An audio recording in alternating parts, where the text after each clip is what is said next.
คิดว่ามันมันยากหลายแล้วก็ขาดเสน่ห์ขาดเสน่ห์บอลที่ว่านักเตะดีแล้วของนักเตะบ่ค่อยเห็นแต่การวางเกมวางตามแท็กติกลิ้นแท็กติกตลอดบ่บ่ค่อยอันนั้นปานใดแต่ว่าก็ยังมักคือเก่า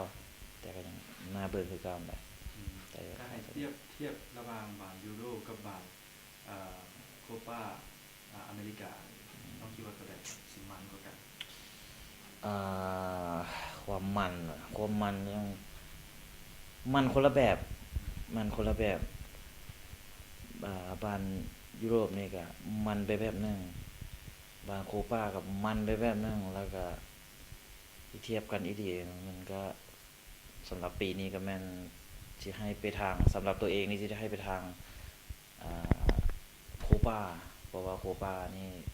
มันมีอันอย่างพลิกล็อกแล้วก็มีสตอรี่หลาย